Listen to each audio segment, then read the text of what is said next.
సమ్మతించుము. నా అంతరంగమునున్న సమస్తమా ఆయన పరిశుద్ధ నామమును సమ్మతించుము. నా ప్రాణమా యెహోవాను సమ్మతించుము. ఆయన చేసిన ఉపకారములు దేనిని మరువకుము. ఆయన నీ దోషములన్నింటినీ క్షమించువాడు, నీ సంకటములన్నింటినీ కుదుర్చువాడు. సమాధిలో నుండి నీ ప్రాణమును విమోచించుచున్నాడు. కరుణా కటాక్షములను నీకు కిరీటముగా ఉంచుచున్నాడు. పాపమును బట్టి మనకు ప్రతికారం చేయలేదు, మన దోషమును బట్టి మనకు ప్రతిఫలం ఇయ్యలేదు.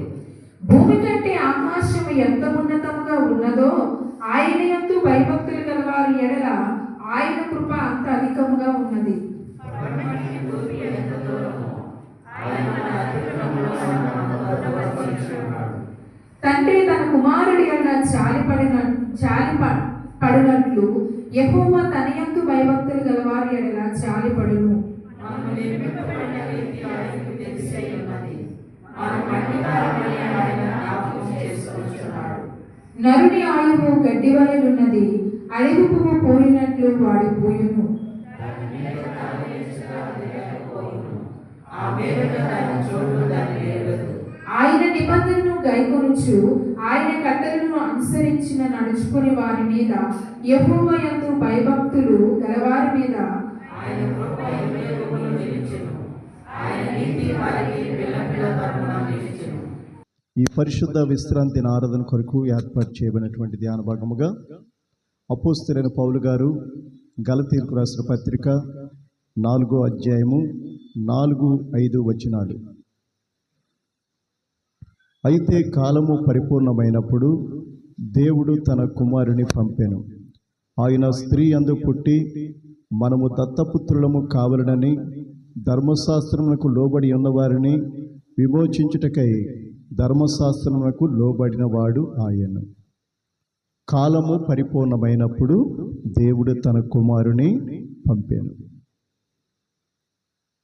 మరి దేవునికి కాలములు, సమయములు, నిర్ణయ కాలములు ఉంటాయి. ఆయా కాలములలో, ఆయా సమయములలో, ఆయా నిర్ణయ కాలంలో దేవుడు తన కార్యాన్ని చేస్తారు. కాలము పరిపూర్ణం అంటే భూమి మీద నరులందరూ కూడా తమ మార్గాల్ని చెరిపివేసుకున్నారు. భూలోకము చెడుతనంతో నిండిపోయింది. మరి పాపమునకు జీతమైన నరకానికి అనేక మంది వెళ్ళిపోతున్న సమయంలో దేవుడు తన ప్రియకుమార్ని లోకమునకు పంపాను. మరి యేసుక్రీస్తు ప్రభువు యొక్క పుట్టుక చాలా పరిశుద్ధమైనది, పవిత్రమైనది. ఆయన పుట్టుకలో ఒక ప్రత్యేకత, ఆయన జీవితంలో ఒక ప్రత్యేకత, అలాగే ఆయన మరణించి తిరిగి లేచుటలో ఒక గొప్ప ప్రత్యేకత. కాబట్టి ఇక్కడ చూసినట్లయితే కాలము పరిపూర్ణమైనప్పుడు దేవుడు తన కుమారుని పంపాను. ఆయన ఎలా పుట్టారు? ఆయన పుట్టుక ఎంత పవిత్రమైనది, ఎంత పరిశుద్ధమైనది, ఎంత ఆశ్చర్యకరమైనది, ఎంత అద్భుతకరమైనది అని మనం ఈ దినాన్న ధ్యానం చేయబోతున్నాం. ఎందుకంటే ఈ లోకంలో మనుషులందరినీ పాపాన్ని పరిహరించాలంటే మరి పరిశుద్ధ రక్తం చిందించబడాలి. పరిశుద్ధుడైనటువంటి దేవుని కుమారుడే ఈ లోకానికి, నీ కొరకు, నా కొరకు, మన అందరి కొరకు, మన పాపానికి పరిహారార్థంగా, మన పాపాలు క్షమించడానికి, పాపం నుంచి విమోచించడానికి, పాపమునకు జీతమైన నిత్య నరకాగ్ని నుంచి మనం తప్పించడానికి దేవుడు తన ప్రియకుమారుని పంపించారు. మరి పుట్టబోయేవాడు పరిశుద్ధుడైన దేవుడు కాబట్టి మరి ఈ లోకంలో జన్మించాలంటే ఒక స్త్రీ కావాలి, ఒక గర్భం కావాలి. నీవు నేను మనమైతే ఎలా జన్మిస్తున్నామంటే భక్తుడైన దావీదు చెప్తున్నాడు, దేవా నేను పాపములోనే పుట్టినవాడును, పాపములోనే నా తల్లి నన్ను గర్భమున ధరించాను. ప్రతి ఒక్కరికి కూడా జన్మతః పాపం ఉంటుంది. ఈ లోకంలో మనుషులుగా జన్మించిన ప్రతి ఒక్కరూ, వారు ఏ కులమైన, ఏ మతమైన, మానవ జాతి అందరూ కూడా పాపములోనే, అనగా జన్మతః పాపం ద్వారానే ఈ లోకంలో జన్మిస్తున్నారు. జన్మించిన తర్వాత కర్మతః పాపము అంటే మన యొక్క జీవితం ద్వారా, మన శరీరం ద్వారా చేసిన ప్రతి పాపము ద్వారా మనం ఈ లోకంలో జీవిస్తున్నాం. కాబట్టి పాపమునకు జీతమైన మరణం, ఆ నిత్య నరకం నుంచి మనం తప్పించడానికి లోకరక్షకుడిగా, పాప పరిహారకుడిగా, పాప విమోచకుడిగా, పరలోకానికి, మోక్షానికి మార్గముగా, సత్యముగా, జీవముగా ఉన్నటువంటి ఆ ప్రభు ఈ లోకంలో జన్మించవలసి ఉన్నది. ఆయన స్త్రీ యందు పుట్టి, ఇక్కడ రాయబడి ఉంది స్త్రీ యందు పుట్టి, అనగా పురుషుని ప్రమేయం లేకుండా, పాపము జరగకుండా, అపవిత్రత జరగకుండా పవిత్రమైన జన్మైన జన్మించారు. ఆయన స్త్రీ యందు పుట్టని ఇక్కడ స్పెసిఫిక్గా మరి పౌలు భక్తుడు రాస్తున్నాడు. స్త్రీ యందు పుట్టి అంటే పాపం లేకుండా ప్రభు జన్మించారు. ఒక పరిశుద్ధురాలైనటువంటి, పవిత్రాలైనటువంటి, మరి ఎన్నడూ పురుషుని ముఖం ఎరగనటువంటి ఆ యొక్క కన్యకైనటువంటి మరియమ్మ గారి యొక్క గర్భం ద్వారా ఈ లోకంలో జన్మించారు. మత్తయి సువార్త 1వ అధ్యాయము 16వ వచనం. మరి అక్కడ వంశావళులు రాయబడి ఉన్నవి. వంశావళులు రాయబడి ఉన్నవి. మన జీవితంలో మన వంశావళి ఎంతవరకు అంటే మన నాన్న గురించి చెప్పగలం. మన నాన్న పేరు కూడా మనకు తెలుసు. కానీ వాళ్ళ నాన్న పేరు, అనగా 3వ తరంలో ఉన్నటువంటి ఆ తాత పేరు మనం చెప్పలేం. ఎందుకంటే ఈ లోకములో ప్రభువుగా, రక్షకుడిగా పుట్టినటువంటి, దేవుని కుమారుడిగా పుట్టినటువంటి యేసుక్రీస్తు వారి యొక్క తరాలు, చాలా తరాలు వ్రాయబడ్డాయి. అక్కడ వ్రాయబడిన మాట్లాడుతుంటే ఎవరిని ఎవరు కన్నారు, ఇదిగో ఈయన కన్నారు, ఆయన కన్నారు అని మగవాళ్ళ పేర్లు వ్రాయబడ్డాయి. ఒకరి తర్వాత ఒకరు కొన్ని తరాలు వ్రాయబడ్డాయి. కానీ మరి మన తరం అంటే 3వ తరం మనకు జ్ఞాపకం ఉండదు. మన తండ్రి, వారి యొక్క తండ్రి యొక్క పేర్లు తప్ప మరి ఇంకా భూమి మీద మనకి జ్ఞాపకం రారు. కానీ యేసుక్రీస్తు వారి యొక్క పుట్టుకకు అనేక తరాలు వ్రాయబడ్డాయి. కానీ చివరికి వచ్చేసరికి చూడండి, వాళ్ళందరూ మగవాళ్ళ పేర్లు, మూల పురుషుల పేర్లు. కానీ ప్రభుని యేసుక్రీస్తు వారి దగ్గరికి వచ్చేసరికి అక్కడ మత్తయి 1వ అధ్యాయం 16వ వచనంలో చూసినట్లయితే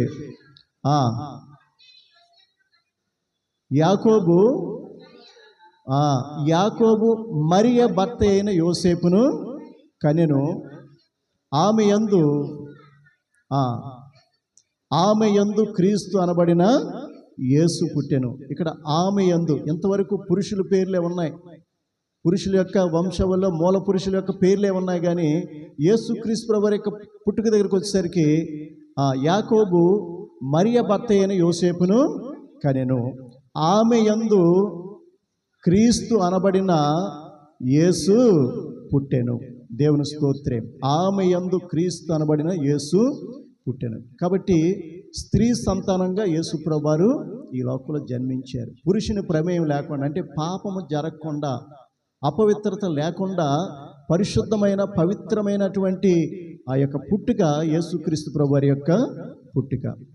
అలాగే మత్తయి 1వ అధ్యాయం 18వ వచనంలో అక్కడ రాయబడి ఉంటుంది, యేసుక్రీస్తు జనన విధానం ఎట్లనగా, ఆయన తల్లి అయిన మరియ యోసేపునకు ప్రదానము చేయబడిన తరువాత వారేకము కాక మునుపు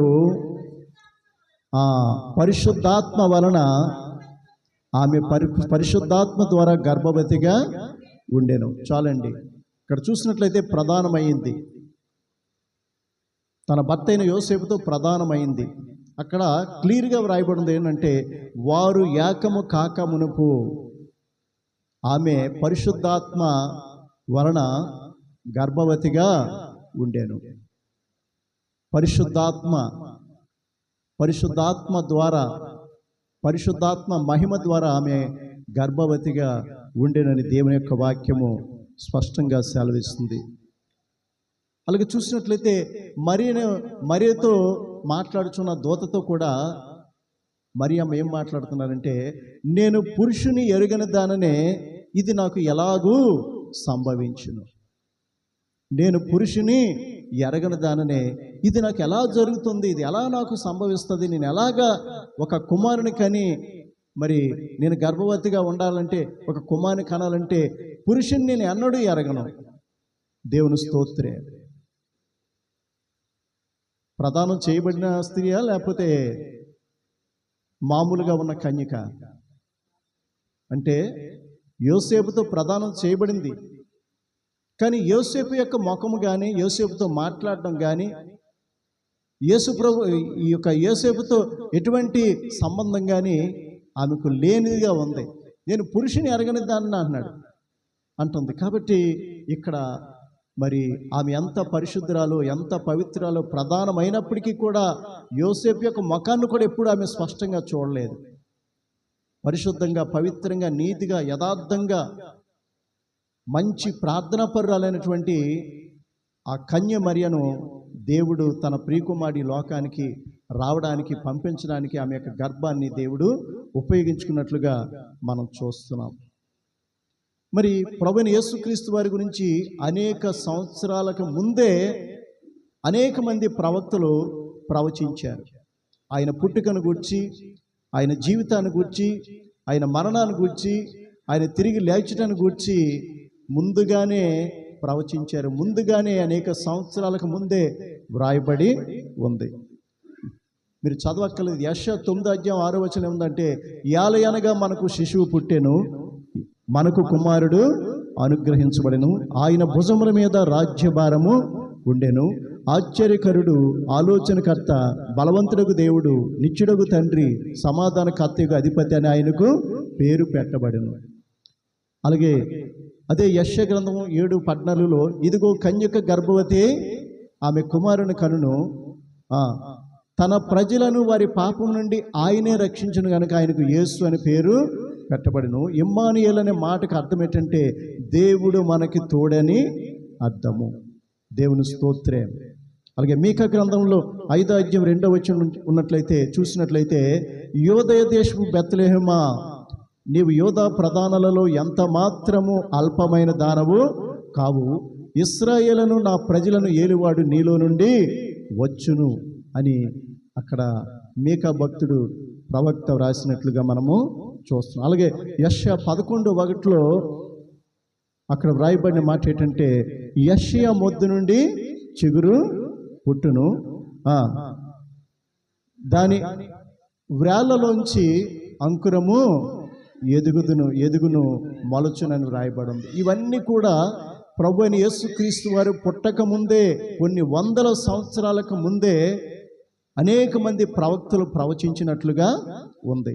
సాధారణంగా మనం పుట్టిన తర్వాత, మనం జీవించిన తర్వాత, మనం మరణించిన తర్వాత మన చరిత్ర వ్రాయబడుతుంది. కానీ యేసు ప్రభువు పుట్టకముందే ఆయన యొక్క చరిత్ర, ఆయన పుట్టుక, ఆయన జీవితం, ఆయన మరణం, ఆయన పునరుత్థానాన్ని గురించి ముందుగానే అనేక మంది ప్రవక్తలు కొన్ని వందల సంవత్సరాల ముందే ప్రవచించినట్లుగా మనము చూస్తాం. ఇది నిజమైనటువంటి చరిత్ర, ఇది నిజంగా జరిగినటువంటి చరిత్ర.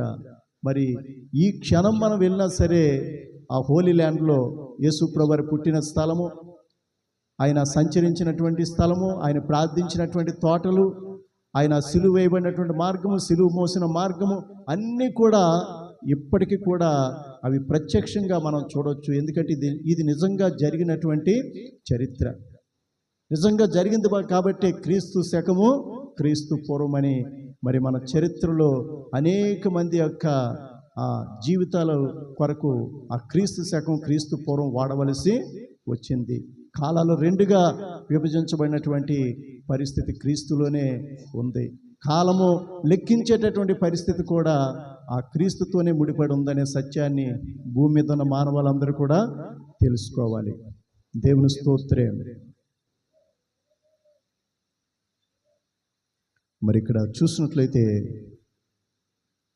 చూడండి ఇంకో మాట, ఆదికాండము 3:15. ఆదికాండం 3 జాగ్రత్త వినండి. ఇక్కడ ఏదెను వనంలోకి సర్పరూపంలో సాతానుడు ప్రవేశించాడు. ఆదాము లేని సమయంలో హవ్వతో వచ్చి మాట్లాడాడు. దేవుడు ఏది తినకూడదని చెప్పాడో దాన్ని తినిపించాడు. వాడు మోసం చేశాడు, కపటంగా మాట్లాడాడు. సాతానుడు సర్పరూపంలో వచ్చి మాట్లాడుతున్నాడు. ఆమె చూడకూడనటువంటి, ముట్టకూడనటువంటి, తినకూడనటువంటి, తింటే చస్తారని చెప్పినటువంటి ఆ దేవుడు చెప్పిన మాటల్ని నిర్లక్ష్యం చేసి చూసింది, తినకముందే వర్ణించింది, తిన్నది, ఆదాము కూడా తినిపించింది. దేవుడు వచ్చినప్పుడు వారు భయముతోనూ అవమానంతోనూ మరి ఆ చెట్టు చాటున దాగున్నట్లుగా మనం చూస్తున్నాం. దేవుడు మాట్లాడతాడు, కానీ వారు యథార్థంగా దేవుని ముందు నిలవలేకపోతారు. సిగ్గుపడుతున్నారు, భయపడుతున్నారు, తాము దిగంబరులమని తెలుసుకున్నారు.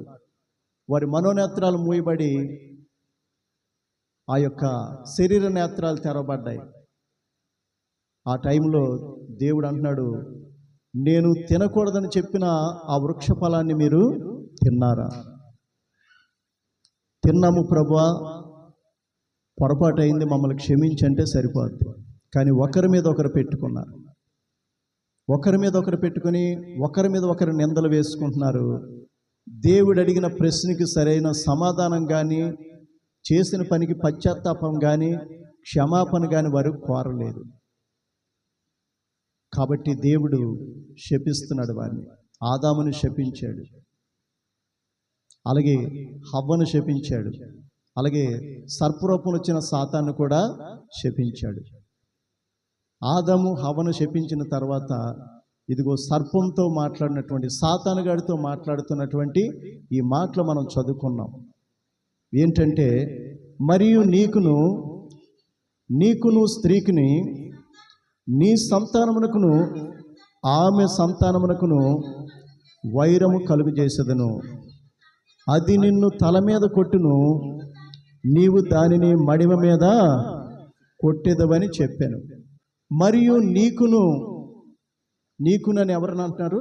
సాతాన్ని అంటున్నాడు, సర్పరూపం ఉన్నటువంటి సాతాన్ని. నీకును స్త్రీకును, నీ సంతానమునకును స్త్రీ సంతానమునకును వైరము కలుగ చేసేదను. వైరం అంటే శత్రుత్వం, పగ, కోపం, యుద్ధం. నీ సంతానమునకును స్త్రీ సంతానమునకును నేను వైరము కలుగు చేసేదను. ఇక్కడ కూడా సర్పంతో చెప్తున్న మాటలు ఏంటంటే, జరగబోయే సంగతుల గురించి చెప్తున్నాడు. నీకును స్త్రీకును, నీ సంతానమునకును స్త్రీ సంతానమునకు నేను వైరము కలుగ చేసేదను. నీవు ఆమెను, అది నిన్ను తల మీద కొట్టును, నీవు దానిని మడిమ మీద కొట్టేదవు. దేవుని స్తోత్రే. పామును ఎప్పుడు ఎక్కడ కొడతామండి? ఎక్కడ కొట్టడానికి మనము తెగిస్తాం అంటే, ముందు తల చిత కొట్టాలి. తల కొడితే చాలు, అది ఎంత లాభున్నా ఎంత పడవున్నా అది మనల్ని ఏమీ చేయలేదు. అది ఎంత విష సర్పమైనా, సాధారణమైన సర్పమైనా తల మీద కొట్టాలి. చదవండి ఒకసారి. అది నిన్ను తల మీద కొట్టును, నీవు దానిని మడిమ మీద కొట్టేదవని చెప్పాను. అది ఎక్కడ మనకి కాటేస్తుంది? సాధారణంగా పాము మడం మీద వేస్తుంది, కాలు మీద. అది నిన్ను తల మీద కొడుతుంది, నీవు ఆమెను మడిమ మీదను కొడతావు. ఆమెను అంటున్నాడు ఇక్కడ. ఆమెనంటే ఎవరండి? సంఘం, స్త్రీ, వధువు, యేసుక్రీస్తు ప్రభువు యొక్క భార్య. ఇక్కడ అదే అన్నమాట. అక్కడ ఆ యొక్క పాముతో చెప్తున్నటువంటి, సర్పంతో చెప్తున్న మాటలు ఏంటంటే, అది నిన్ను తల మీద కొడితే నీవు దాన్ని మడిమ మీద కొడతావని స్పష్టంగా సెలవిస్తున్నారు. మడిమ మీద కొట్టడం అంటే, మడిమ అనగానే ఎవరికి జ్ఞాపకం వస్తారు? యాకోబు జ్ఞాపకం వస్తాడు. యాకోబు జ్ఞాపకం వస్తాడు. మరి ఆ గర్భంలోంచి వచ్చినప్పుడు ముందు ఎవరు వచ్చారు బయటికి? ఏశావు వచ్చాడు. ఏశావుతో పాటు యాకోబు వస్తూ ఏశావు యొక్క మడమను పట్టుకున్నట్లుగా చూస్తున్నాం. దాని అర్థం ఏంటంటే, నువ్వు జ్యేష్ఠుడిగా పుట్టినా సరే నిన్ను నేను లాగేస్తాను, ఆ స్థితిలోంచి నీ కాలు పట్టుకొని నీ మడం పట్టుకొని నేను లాగేస్తాను. అలాగే లాగేశాడు. జ్యేష్ఠత్వం కోల్పోయాడు. కాబట్టి ఇక్కడ మరలా తిరిగి మడాలు పట్టుకున్నాడు. ఎవరు మడాలు? దేవుని పాదాలు పట్టుకున్నాడు. దేవుడు నీ పేరేమని అడిగినప్పుడు నా పేరు యాకోబు అన్నాడు. నిజమే చెప్పావు, నీకు పేరు యాకోబే, కానీ ఇక మీదట నీ పేరు ఇశ్రాయేలే, యాకోబు అని పిలువబడదని ప్రభు చెప్తున్నారు. కాబట్టి ఇక్కడ మడిమ మీద కొట్టును, జాగ్రత్త వినండి, సాతానుడు విన్నవాడు ఎలాంటి మాటలు. మడిమ మీద కొట్టును, ఏది? సర్పము, సాతాను. వాడు మనకి తల మీద కొట్టే కెపాసిటీ లేదు, ఎందుకంటే తలను ఎప్పుడో ఆ శిలువ మీద యేసు ప్రభు వారు చితకొట్టేశారు. కాబట్టి వాడు మనకి మడిమ మీద కొడతాడంటే దాని అర్థం ఏంటంటే దేవుని సన్నిధిలో నిలవకుండా, దేవుని వాక్యం వినకుండా, వాక్యానుసారంగా జీవించకుండా, దేవునికి లోబడకుండా, దేవునికి విధేయత చూపించకుండా, దేవునితో సహవాసం చేయకుండా, దేవుని ద్వారా నువ్వు పొందే రక్షణను పొందకుండా వాడు నిన్ను కాళ్ళు పట్టుకొని, మడం పట్టుకొని ఆ స్థితిలోంచి బయటికి లాగేస్తాడు. కొంతమందికి త్రాగుడు ద్వారా, కొంతమందికి వ్యభిచారం ద్వారా, కొంతమందికి ఈర్ష్య, అసూయ, పగ, ద్వేషం ద్వారా, దేవునిలోనూ కలుగున్న సుగుణాలన్నిటిలోంచి నిన్ను దేవుని సంధిలోంచి, దేవుని ప్రేమలోంచి, దేవుని జాలి, దయ, కనికరంలోంచి, దేవుని యొక్క ప్రసన్నతలోంచి, దేవుని యొక్క ముఖకాంతిలోంచి, ఆ దేవుని యొక్క స్థితిలోంచి నిన్ను పూర్తిగా బయటికి నీ మడిమ పట్టుకున్నాడు లాగేస్తాడు. కాలు జారడం అంటారు, పడిపోవడం అంటారు, జారిపోవడం అంటారు. ఇదంతా కూడా దేంతో జరుగుతుందంటే కాళ్ళు మడమతోనే జరుగుతుంది. నీ జీవితంలో దేవుని సన్నిధికి వస్తున్నప్పటికీ కూడా, వాక్యం వింటున్నప్పటికీ కూడా, ప్రార్థన చేస్తున్నప్పటికీ కూడా, అంత గొప్ప దావీదు జ్యేష్ఠ కుమారుడు, హృదయానుసారుడినే, వాడు ఒక స్త్రీని చూపించి దేవుని సన్నిధిలోంచి లాగేసినట్లుగా చూస్తున్నాం. అలాగే సంసోను దేవుని చేత అభిషేకం పొందినవాడు, పుట్టుకతోనే దేవుని బలాన్ని పొందుకున్నవాడు. సంసోను కూడా స్త్రీని కళ్ళ ముందు పెట్టి పాపము, వ్యభిచారం ద్వారా దేవుని సంధిలోంచి లాగేశాడు. అలాగ అనేక మంది. వాడు మడిమ మీద కొట్టడం అంటే దాని అర్థం ఏంటంటే సాతాను మడిమ మీద కాటేయడం అంటే దేవుని సన్నిధిలో నిలవకుండా, దేవుని సన్నిధికి రాకుండా, వచ్చినా మారు మనసు పొందకుండా, వాక్యం వింటున్నా గ్రహించకుండా, నీ హృదయంలో, నీ స్వభావంలో, జీవితంలో ఎటువంటి మార్పు లేకుండా వాడు ప్రతి క్షణము నిన్ను దేవుని సన్నిధిలో లాగివేయడమే, కాటు వేసి నిన్ను దేవుని సన్నిధిలో లాగివేయడమే వాడి తాలూకా జీవిత ధ్యేయం. కాబట్టి అది నిన్ను తల మీద కొట్టును, నీవు ఆమె మడం మీద కొడతావని చెప్తున్నాడు. కాబట్టి ఇక్కడ చూసినట్లయితే నీ సంతానమునకును, స్త్రీ సంతానమునకును, నీకును స్త్రీకును వైరము కలుగు చేస్తుందని. ఇక్కడ స్త్రీ అనగా ఎవరంటే సంఘము. క్రీస్తు కూడా అటువలే క్రీస్తు కూడా సంఘమును ప్రేమించి, అది కలంకమైనను, ముడతైనను, మరి అట్టిది ఏదైనను లేకుండా నిష్కల్మషమైనది గాను, నిర్దోషమైనది గాను, నిందారహితమని గాను దానిని తన వాక్యం ద్వారా, తన రక్తం ద్వారా, తన ఆత్మ ద్వారా శుద్ధి చేసి తన ఎదుట నిలువబెట్టుకొనవలనని, ఒక భార్యగా, ఒక పెండ్లి కుమార్తెగా, ఒక వధువుగా నిలువబెట్టుకొనవలనని దాని కొరకు ఆయన తన్ను తానే అర్పించుకొనెను. తన శరీరము, తన రక్తము, తన ప్రాణం దారపోసి ఆ స్త్రీని తన స్వరూపులో, తన పోలికలో, తన స్వభావంలోకి ఆయన నడిపించుకుంటున్నాడు. దేవుని స్తోత్రం.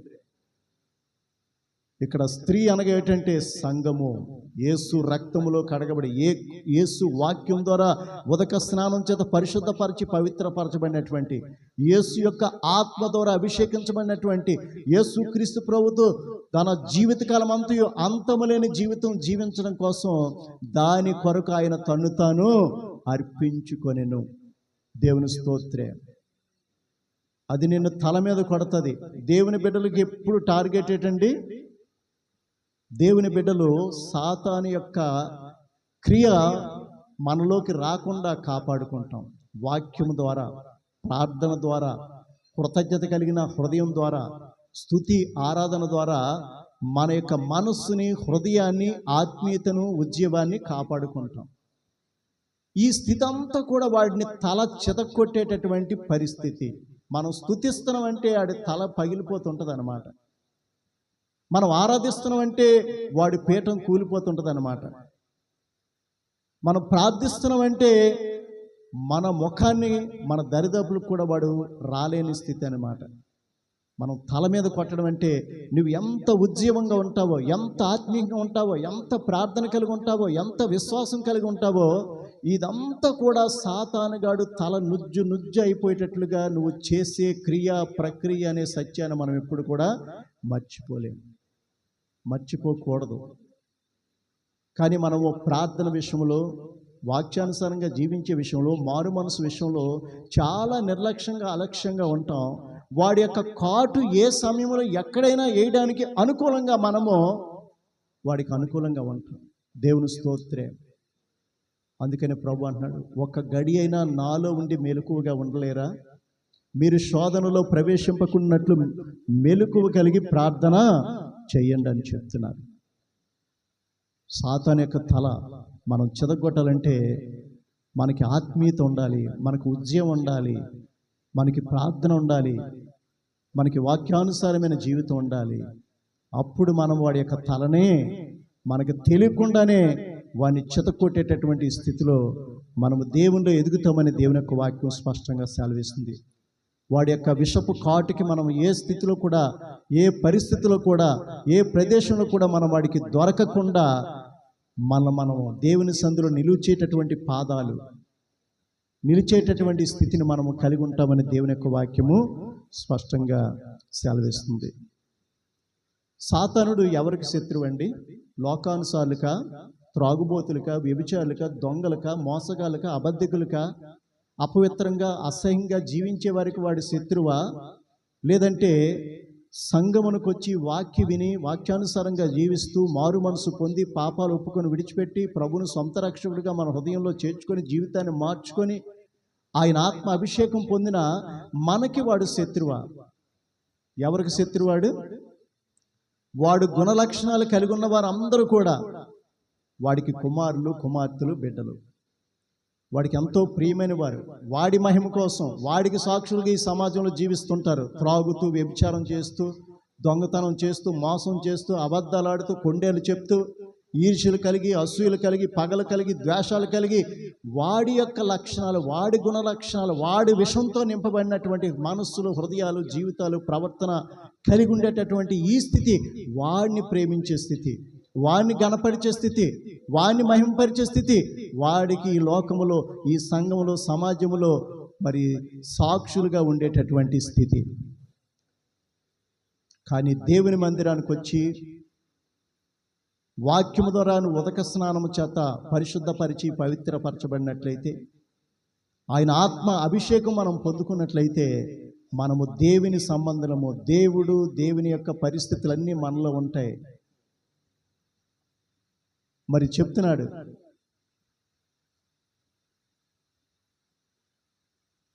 పాతాళ లోక ద్వారాలే నిలవలేవట. దేని ముందు? సంఘము ముందు.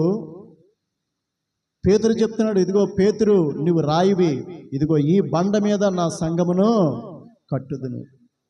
పాతాళ లోకపు ద్వారములు ఆ సంఘము ముందు నిలవలేవు.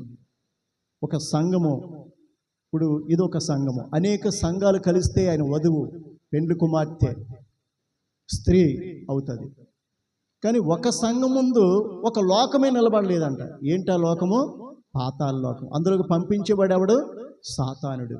వాడి లోకమట ఒక విశ్వాసం ముందు, ఒక సంఘం ముందు, ఒక దేవుని సన్నిధి ముందు నిలవలేదు అని దేవుడు సాక్ష్యం ఇస్తున్నాడు.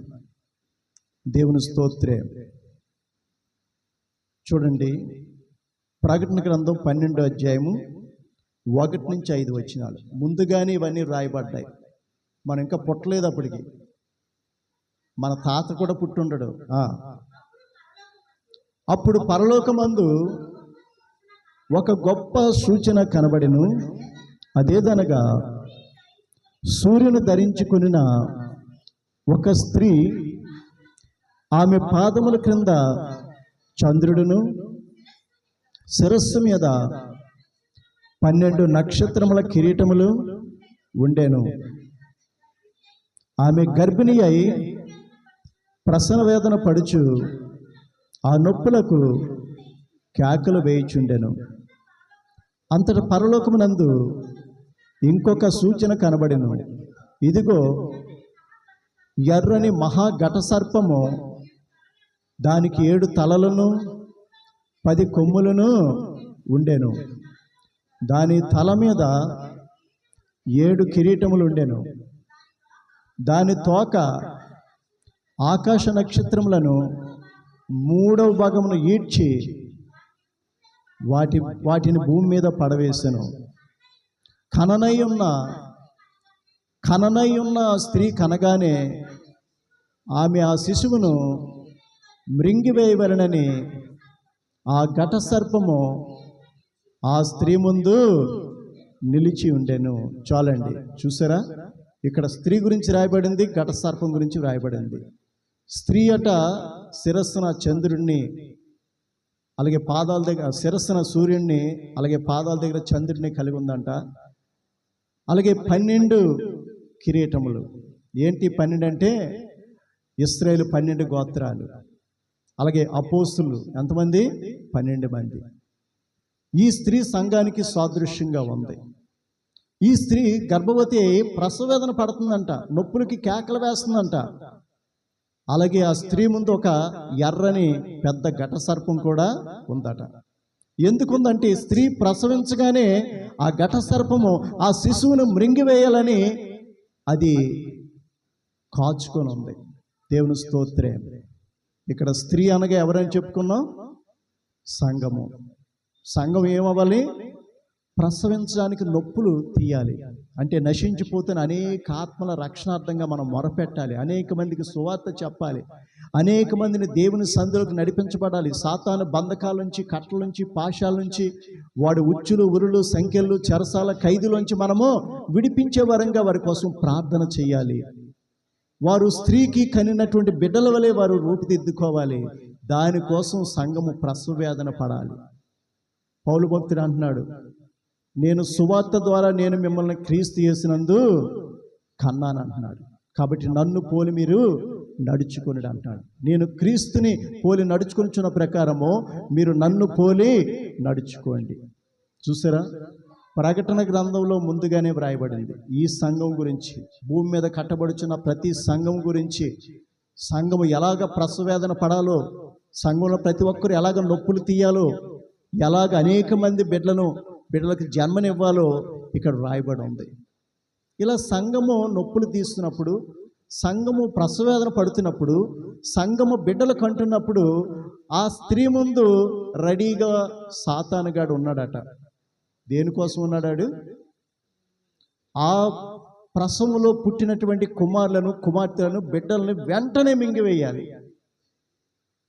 ఎవరిని మింగుతున్నా అని వెతుకుతూ తిరుగుతున్నాడట. పట్టుకోవడం వేరే, ముక్కలుగా కొరుక్కొని తినడం వేరే, కొంచెం సమయం పడుతుంది. కానీ మింగేసింది అనుకోండి, ఒక సింహమో ఒక పులో ఏం చేస్తుంటే మనిషిని ముందు పట్టుకుంటుంది, ముక్కలుగా చీల్చి తింటుంది. అదే ఒక కొండశీలం అనుకోండి, ఏం చేస్తుంది? మింగేస్తుంది. అది ఇక రూపం అంతా కూడా విడదీయకుండానే మింగేస్తుంది. అది అరిగించుకోగలదు. అది కానీ మిగతా క్రూర మృగాలు ఏవైనా సరే అవి పడతాయి, పట్టి చీల్చుతాయి, ముక్కలుగా చేసుకొని తింటాయి. కొంచెం సమయం పడుతుంది. కానీ సాతానుగాడట వెంటనే మింగేస్తాడట, ప్రసవించగానే. కాబట్టి మారు మనసు పొందినటువంటి వ్యక్తులు వాక్యము, ప్రార్థన, దేవునికి విధేయత చూపించే జీవితాలు కలిగి ఉండాలి. లేదంటే వాడు వెంటనే ఎవరిని మింగుతాడంటే ఎవరిని మింగుతాడు? అడిగి ఎవరు కావాలి? లోకానుసార్లా, శరీరానుసార్లా, పాప జీవితాన్ని జీవించున్నారు అంటే వారందరూ వాడికి కుమారులు, కుమార్తెలు. వారి గురించి వాడికి ఎటువంటి ఆలోచన ఉండదు. ఎప్పటికైనా వాళ్ళు నాకు సంబంధించిన వాళ్ళే. నేను ఎక్కడికి వెళ్తానో వారు అక్కడికే వస్తారు. నేనేం చెప్తే అదే వాళ్ళు వింటారు. నా యొక్క గుణగణాలు కలిగే వాళ్ళు జీవిస్తారు. వారి గురించి వాడికి ఎటువంటి బాధ లేదు. కానీ ఎవరిని వెతుకుతాడంటే ఎవరు మందిరానికి వెళ్తున్నారు, ఎవరు వాక్యం వింటున్నారు, ఎవరు మారు మనసు పొందబోతున్నారు, ఎవరు రక్షణలో ఉన్నారు, ఎవరు ఆ నిత్య జీవ లోకానికి వెళ్ళిపోతారు? ఎవరు యేసుక్రీస్తు వారితో మంచి సత్సంబంధం కలిగి మంచి సహవాసం కలిగి ఆయన సన్నిధిని అనిపిస్తున్నారు? అటువంటి వారు వాడికి కావాలి. అలాగే చూసినట్లయితే 13వ వచనం నుంచి కూడా చదవండి, 13 నుంచి 17 వచనాలు. ఆ ఘట సర్పము తాను భూమి మీద పడద్రోయబడి ఉండట చూచి ఆ మగ శిశువును కనిన స్త్రీని హింసించెను. ఆ మగ శిశువును కనిన స్త్రీని హింసించెను. సంఘానికి కష్టాలు, సంఘానికి శ్రమలు, శోధనలు, బాధ, వేదన, కన్నీరు, దుఃఖము దేవుని సంఘానికి లోకానుసారాల ద్వారా, శరీరానుసారాల ద్వారా, లోక అధికారుల ద్వారా, ప్రధానుల ద్వారా ఎన్నో కష్టాలు, ఎన్నో శ్రమలు, ఎన్నో శోధనలు రాబోయే దినాల్లో వస్తున్నాయని దేవుడు ముందుగానే ఇక్కడ వ్రాశాడు. ఆ కననై ఉన్న స్త్రీని హింసించడానికి, శోధించడానికి, బాధించడానికి వాడు సిద్ధంగా ఉంటాడట ఎప్పుడును. చదువు అమ్మాయి. అందువలన ఆమె అరణ్యంలో ఉన్న తన చోటుకు వెళ్ళినట్లు గొప్ప పక్షిరాజు రెక్కలు 2 ఆమెకి ఇయ్యబడెను. అచ్చట ఆ సర్పం యొక్క ముఖమును చూడకుండా ఆమె ఒక కాలములు అర్ధకాలము పోషింపబడెను. కావున ఆ స్త్రీ ప్రవాహమునకు కొట్టుకొని పోవలనని ఆ సర్పము తన నోటి నుండి నీళ్లు నదీ ప్రవాహముగా ఆమె వెనుక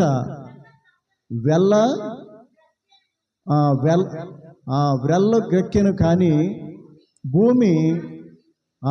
భూమి ఆ స్త్రీకి సహకారి అయి తన నోరు తెరిచి ఆ ఘట సర్పము తన నోట నుండి కక్కిన ప్రవాహమును మింగివేసెను. అందుచేత ఆ ఘట సర్పము ఆగ్రహము తెచ్చుకొని, జాగ్రత్త వినండి, ఆగ్రహము తెచ్చుకొని దేవుని ఆజ్ఞలను గైకొనుచు యేసును గూర్చి సాక్ష్యమిచ్చుచు ఉన్నవారైన ఆమె సంతానమును శేషించిన వారితో యుద్ధము చేయుటకై బయలువెడలి సముద్ర తీరమున నిలిచెను. చాలండి, దేవుని స్తోత్రం. ఇక్కడ స్త్రీ సంతానమునకును నీ సంతానమునకు. ఇప్పుడు మనం చదువుకున్న ఘట్టములన్నీ స్త్రీకి వ్యతిరేకంగా ఈ ఘట సర్పం నిలబడి ఉంది. ఆ యొక్క స్త్రీ అనే సంఘములో జన్మించినటువంటి ఆ స్త్రీ కుమారులుగా, కుమార్తెలుగా, బిడ్డలుగా జీవిస్తున్నటువంటి వారికి హాని చేయడానికి, వారిని మృంగివేయడానికి, ప్రసవ వేదన పడుచున్న ఆ స్త్రీకి శోధనలు కలుగు చేశాడు, వేదన కలుగు చేశాడు, బాధను కలుగు చేశాడు. అలాగే పుట్టబోయేటటువంటి ఆ పుట్టినటువంటి వారికి వాడు కష్టాలు, శ్రమలు, శోధనలు కలుగు చేస్తున్నాడు. దేవుని స్తోత్రం.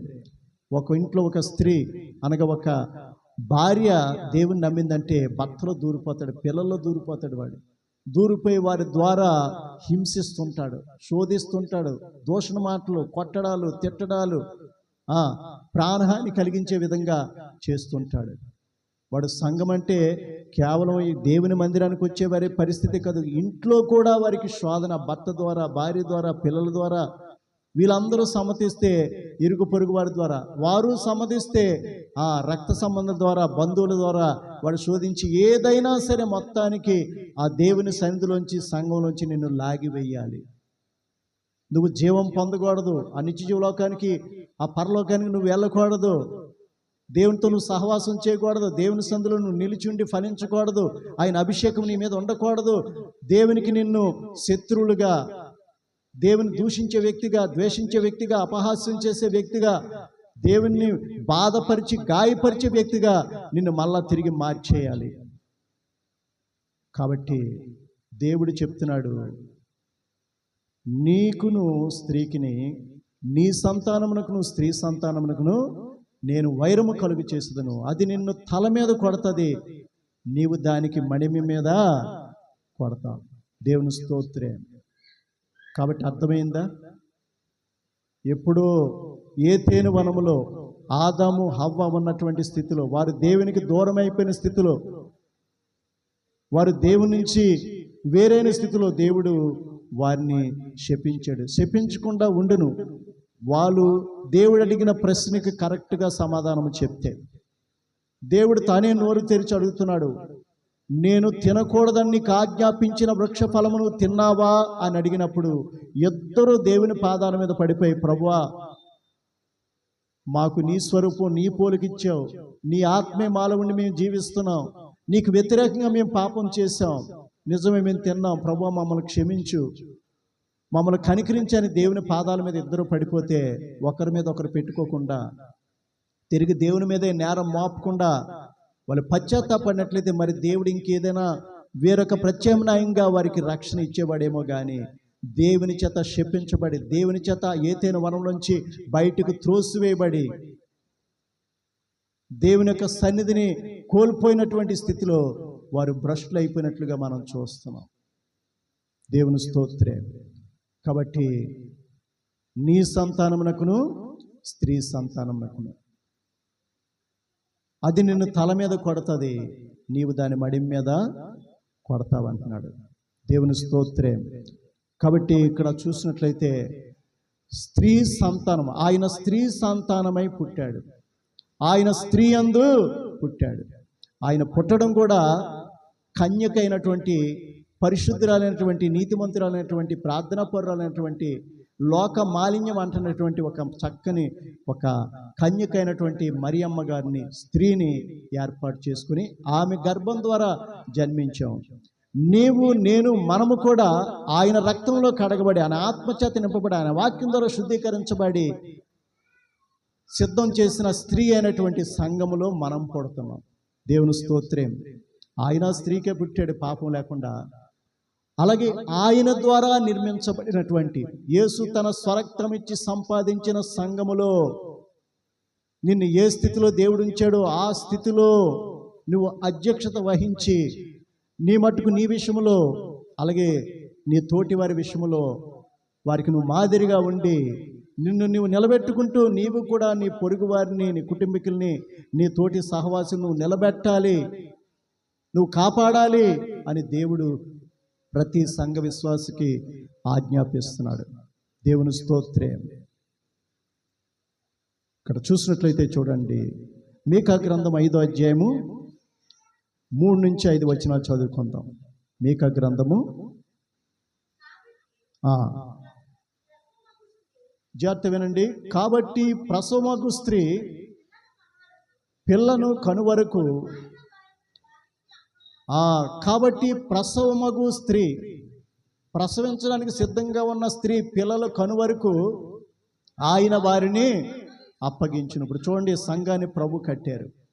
సేవకులు వారి నోటంటే వచ్చే మాటల ద్వారా, ఆయన పరిశుద్ధాత్మ ప్రేరేపణ ఆలోచన నడిపింపు ద్వారా సంఘాన్ని ఆయన కట్టుకున్నారు. ఈ సంఘము గర్భిణీగా ఉంది, అనేక మంది పిల్లల ఖండానికి సిద్ధంగా ఉంది. ఇలాగ ప్రసవించవలసిన స్త్రీ ప్రసవించే టైం వచ్చేటంత వరకు అనేక మంది పిల్లలు ఆమె ద్వారా ఉద్భవించే వరకు వారిని కొంతకాలము దేవుడు అప్పగించాడట. దేనికి అప్పగించాడు? కష్టాలకి, శ్రమలకి, శోధనలకి, ఇరుకులు, ఇబ్బందులకి దేవుడు మనల్ని అప్పగించాడంటే ఓర్చుకున్నాడు, సహించుకున్నాడు. ప్రభు చెప్తున్న అంతవరకు సహించేవాడు ధన్యుడు. ఇక్కడ వాక్యంలో పౌలు గారు చెప్తున్నారు, ఆనందించండి, మరలా చెప్పుదును ఆనందించండి, మీ సహనమును సకల జనులకు తెలియబడనియండి, ప్రభువు మాత్రం మీలో మీతో మీకు సమీపంగానే ఉన్నాడు, దేని విషయంలో చింతించకండి, కానీ ప్రతి విషయంలో ప్రార్థన విజ్ఞాపనల చేత మీ విన్నపములు దేవునికి తెలియచేయండి. అప్పుడు సమస్త జ్ఞానమునకు మించిన దేవుని సమాధానము మీ హృదయములకును మీ తలంపులకును కావలి ఉండును. దేవుని బిడ్డలు సంతోషించాలి, ఆనందించాలి. కష్టమైన, సుఖమైన, ఆరోగ్యమైన, అనారోగ్యమైన, బాగా కలిమి ఉన్నా, లేమిలో ఉన్నా, కడుపు నిండి పరిస్తున్నా, లేదంటే ఆకలి కొన్ని స్థితిలోనైనా, అలాగే అనేక మంది మన గురించి అపనిందలు వేస్తున్నప్పుడు, మన మీద చెడు చెప్తున్నప్పుడు, అన్ని విషయాలు కూడా దేవుని బట్టి మనం ఏం చేయాలట? సంతోషించండి, ఆనందించండి. అందుకే చెప్తున్నాడు,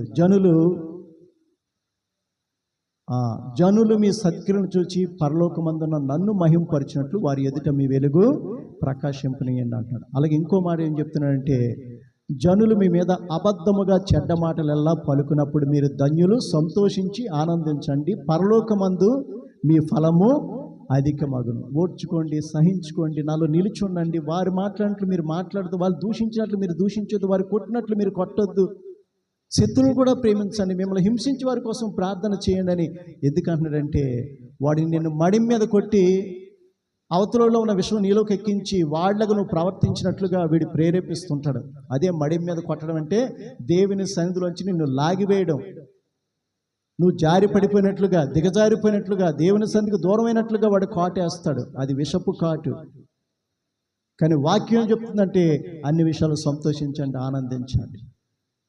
జనులు మీ మీద అబద్ధంగా చెడ్డ మాటలెల్లా పలుకున్నప్పుడు సంతోషించి ఆనందించండి.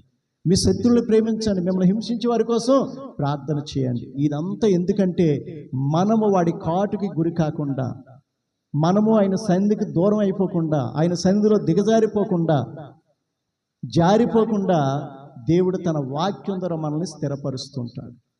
దేవుని స్తోత్రే. కాబట్టి ప్రసవమగు స్త్రీ పిల్లల కనువరకు, ఇక్కడ ప్రసవమగు స్త్రీ అంటే సంఘము. సంఘంలో ఇంకా అనేక ఆత్మలు రక్షించబడాలి. ప్రపంచంలో సార్వత్రిక సంఘాలన్నీ కూడా ప్రసవించే స్త్రీలాగా ఉండి అనేక మంది బిడ్డలు కనే విధంగా, ఆ కనేటటువంటి సంఖ్య పూర్తయిపోయేటంత వరకు కూడా ఆయన కొంతకాలం వారిని కష్టాలకి, శ్రమలకి, శోధనకి, అపనిందలకి ఆయన అప్పగిస్తాడు. ఓర్చుకోండి, సహించుకోండి, అంతవరకు సహించిన వాడే ధన్యుడు అని ఆయన మాట్లాడుతున్నారు. దేవుని స్తోత్రే. 1 పేతురు రాసిన పత్రిక చూడండి, 5వ అధ్యాయము 6 నుంచి 10 వచనాలు. 1 పేతురు 5వ అధ్యాయము 6 నుంచి 10 వచనాలు. త్వరగా.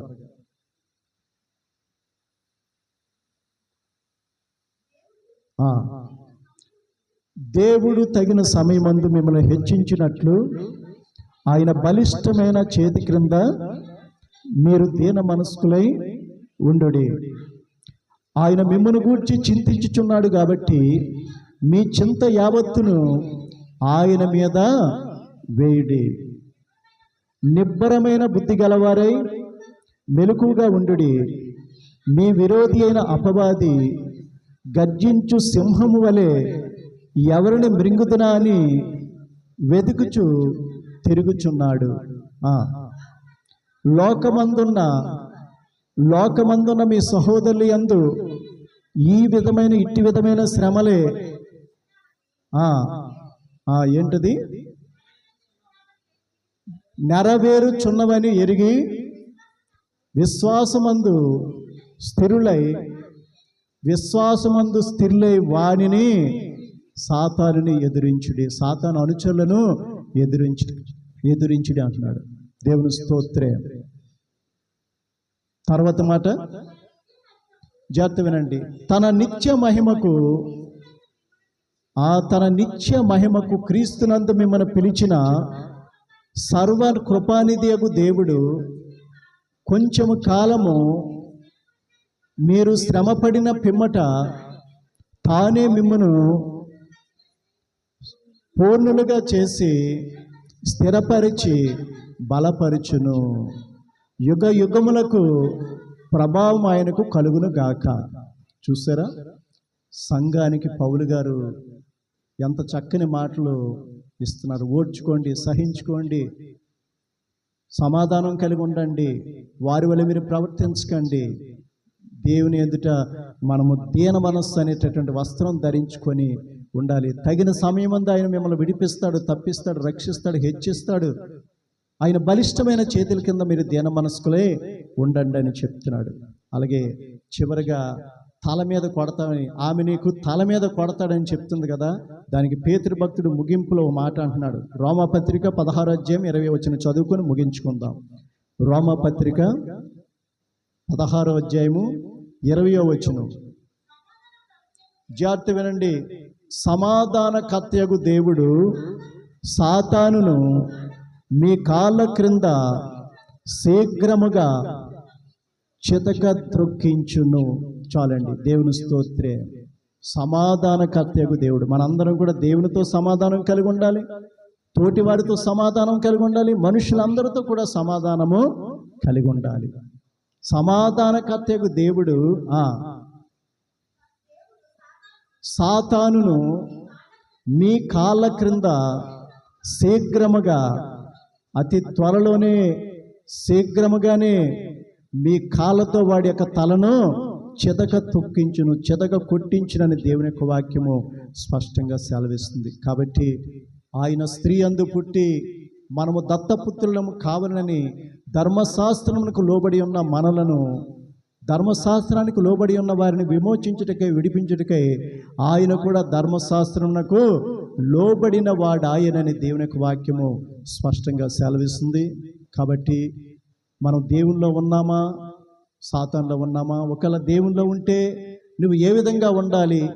ఆయన ఏ విధంగా అయితే పుట్టాడు, నువ్వు కూడా సంఘమైనటువంటి స్త్రీలో నువ్వు జన్మించి నువ్వు ఏ విధంగా జీవించాలి, ఏ విధంగా ఆయనకు సాక్షిగా ఉండాలి, ఏ విధంగా కష్టాలు శ్రమలు ఎదుర్కోవాలి అని దినాన దేవుని యొక్క వాక్యం ద్వారా దేవుడు మనతో మాట్లాడి ఉన్నాడు. దేవుడి పరిశుద్ధ మాటలు మన అందరి వినికిల్లో, హృదయాల్లో నురంతులుగా ఫలింప చేయనుగాక.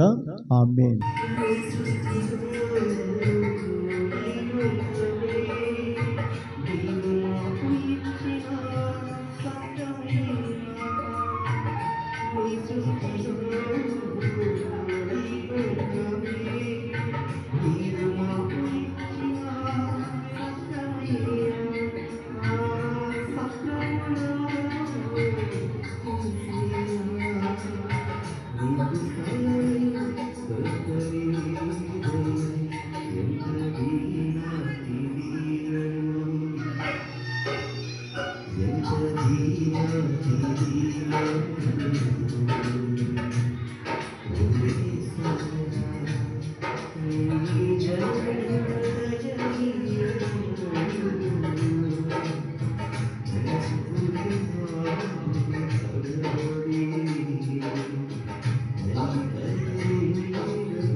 క్షమించిన ప్రకారము మమ్మల్ని క్షమించు, మమ్మల్ని శోధనలోకి పంపించు, ఎందుకంటే రాజ్యము, బలము, మహిమ నిరంతరం నీవే ఉన్నావు తండ్రి.